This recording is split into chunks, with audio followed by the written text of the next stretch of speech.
Welcome back to the Midday Reset. My name is Antoinette, and today I want to talk to you about the importance of breath and breathing, especially as you work to keep anxiety and depression symptoms at bay. This is some of the most powerful information I've learned in my own journey with anxiety and depression, and it's amazing how profound it is.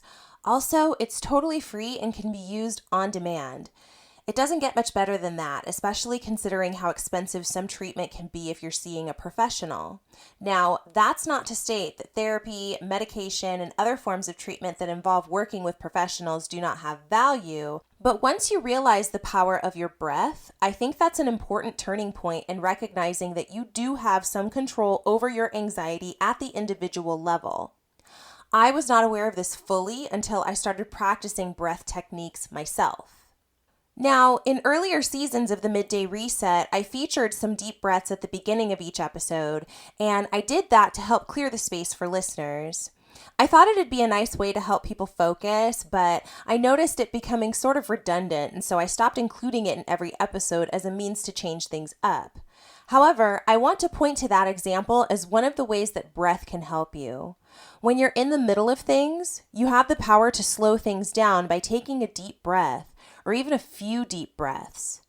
Deep breathing helps regulate your heart rate, which can often race when we get overwhelmed or stressed out. And when your heart races, your adrenaline levels tend to also rise, and overall your body gets thrown into a heightened sense of awareness that can easily seep into panic if you can't get a handle on it. Panic attacks look different for everyone.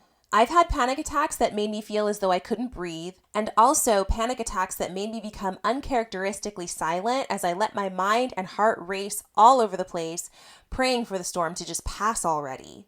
Journalist Dan Harris had a panic attack while anchoring on live television for ABC back in 2004, and that event prompted him to take better care of himself, incorporating meditation and putting down drugs. But if you watch the footage of Harris's panic attack, it's hardly noticeable. Clearly, it was impactful because it set him on a different life path, but to those of us on the outside, it looked minor. Panic attacks manifest themselves in different ways for all of us, and expectation of something major and monumental, such as convulsing or curling up in a ball for hours on end, that's not necessarily what they're all like. Anyway, back to breathing. I haven't had a panic attack in about 3 years now, and a lot of the reason why is because I've learned to control the avalanche by controlling my breath. A few deep breaths can make time slow down.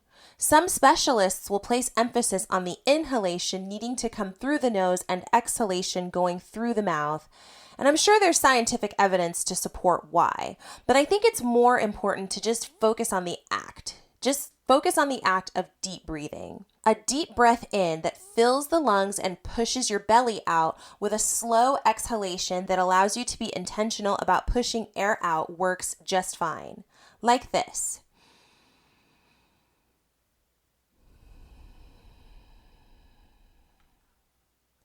Another strategy that's a little more pointed is to concentrate on making the exhalation longer than the inhalation. This does wonders for helping slow down the heart rate, and it gives you some room to breathe. Think of that space between your inhalations as your peace gap. Some people use what's called square breathing to institute a longer peace gap by pausing after they exhale for a few seconds before inhaling again. This technique accomplishes similar results, but for someone just starting out, just concentrate on inhaling to a count of 5, exhaling to a count of 7. This is where I started, and it was a great gateway for helping me harness the power of breath to bring down my own mood when things start spinning out of control. It probably seems small and not major, but professionals everywhere have documented the lasting effect a breathing technique like this and other similar ones have had. This was also the method I used to manage the pain and challenge of childbirth in 2017 when I gave birth to my son, med-free. So there's some tips. If you're someone who has experienced panic attacks, or you suffer from anxiety and depression, or you want help managing stress, try these. And let me know how it goes by writing to me at info@middayreset.com, or you can follow me on Instagram @themidday reset. Take care, my friends, and I will see you next time.